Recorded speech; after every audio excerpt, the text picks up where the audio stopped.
Oke, halo semuanya. Kali ini kita akan bahas tentang kaidah penjajahan. Kaidah penjajahan merupakan termasuk dalam materi peluang. Jadi sebelum kita belajar peluang di SMA, kita harus belajar terlebih dahulu tentang kaidah penjajahan.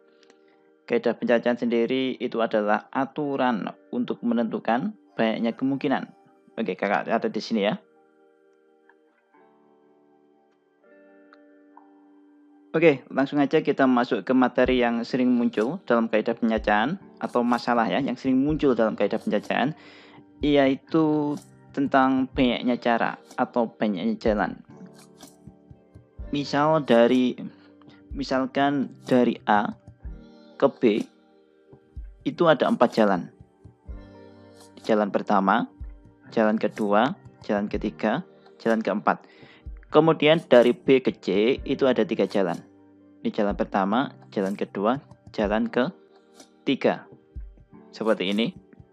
Kemudian ada pertanyaan, berapa jalan berbeda yang dapat dilalui dari A ke C melalui B?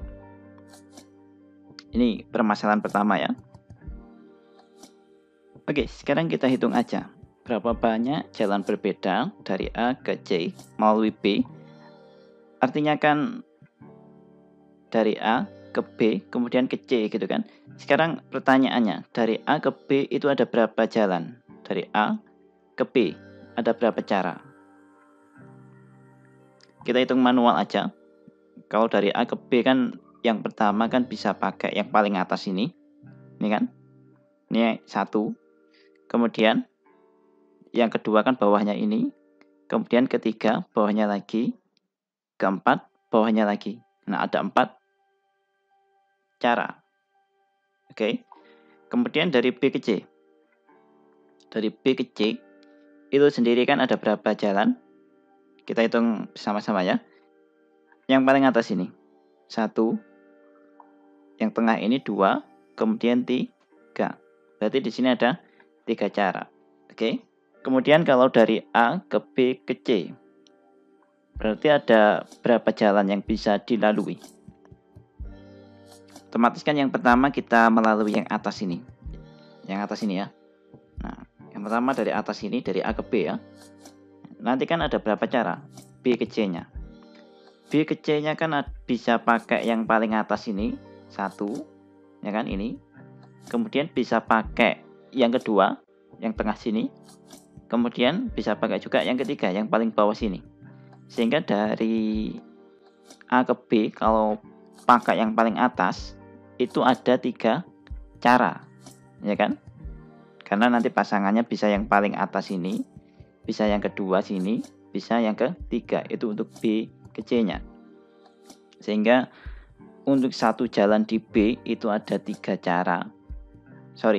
Untuk satu jalan dari A ke B, dari satu jalan untuk dari A ke B ini ya, dari A ke B kan satu jalan ini, itu ada 3 cara, yaitu yang paling atas, tengah, sama paling bawah ini. Otomatis kalau ada 4 jalan, tinggal dikali, sehingga nanti hasilnya berapa?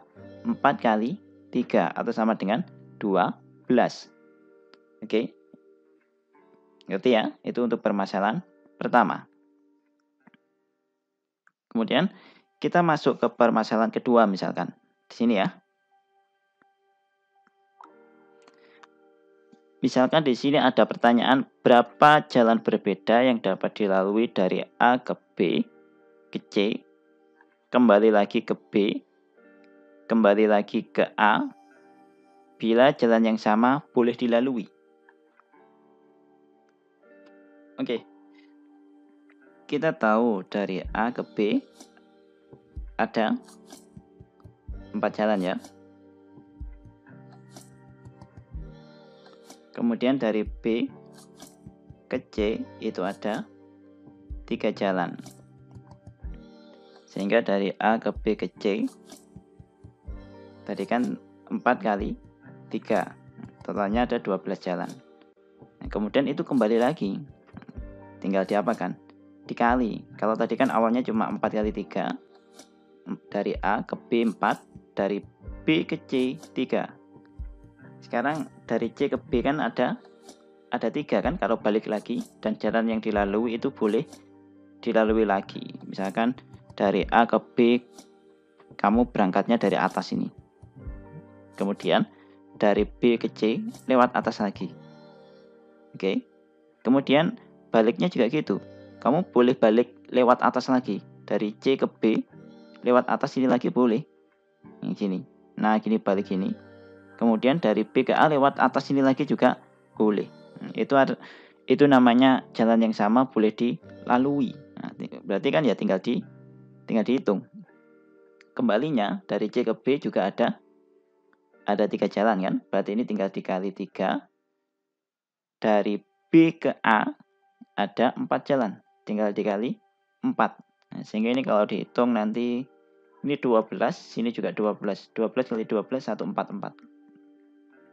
Sehingga dari sini bisa disimpulkan jalan yang dilalui dari A ke B ke C kembali lagi ke B kemudian ke A itu ada 144 jalan. Dengan syarat apa?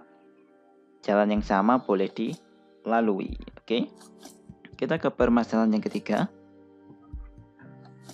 Nah, misalkan yang ketiga ini berapa jalan berbeda yang dilalui dari A ke B ke C kembali lagi ke B ke A bila jalan yang sama tidak boleh dilalui.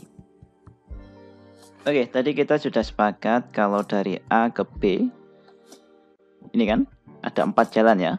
Sudah dihitung kan tadi? Ada 4. Kemudian dari B ke C itu ada 3. Nah, di sini otomatis yang pertama kan ini dari A ke B. Jelas ada 4 kan tadi. Kemudian dari B ke C, ini kan B ke C ini kan. Ini ada 3, berarti 4 kali 3. Oke. Kemudian kembali lagi dari C kan, kembali lagi ke B. Nah, ini kembali lagi ke B. Nah, dari C ke B itu ada berapa jalan? Oke, ada 3 jalan, ya kan? Dari B ke C kan ada 3, dari C ke B juga ada 3. Tapi ingat, jalan yang sama tidak boleh dilalui. Ini kuncinya di sini. Jalan yang sama tidak boleh dilalui. Sehingga kalau dari B ke C, tadi kan sudah ada 1 jalan yang dilalui. Oke, kakak ulang lagi. Dari B ke C kan ada 3 jalan. Ini kan 1, 2, 3. Kemudian sudah ada 1 jalan yang dilalui. Misalkan jalan yang pertama ini sudah dilalui. Otomatis nanti baliknya nggak boleh lewat jalan yang atas ini, yang pertama ini. Otomatis harus lewat jalan kedua atau ketiga. Nah, dari sini otomatis ada berapa jalan untuk kembali dari C ke B? Ada 2 jalan karena yang satu sudah dilalui. Berarti ini dikali dengan 2. Dari B ke A sekarang. Nah, dari B ke A juga gitu. Ini kan. Tadi kan berangkatnya misalkan lewat atas ini. Ya kan? Otomatis nanti kembalinya nggak boleh lewat atas. Berarti bisa pakai jalan kedua, ketiga, atau keempat. Berarti tinggal 3 pilihan. Atau ini tinggal dikali 3. Sehingga hasilnya berapa ini? 4 kali 3 itu 12. Ini 6. 12 kali 6, 72. Oke, sehingga kesimpulannya kalau dari A ke B ke C. Oke, A ke B ke C, kembali lagi ke B, kembali lagi ke A, ya kan? Dengan syarat ini jalan yang sama tidak boleh dilalui, maka ada 72 cara, atau ini tadi udah dihitung. Oke, bisa dipahami ya? Itu untuk awal ya, untuk kaidah pencacahan sebelum kita masuk ke filling slot atau aturan pengisian tempat. Kemudian permutasi sama kombinasi. Setelah ini kita akan bahas 3 masalah utama itu.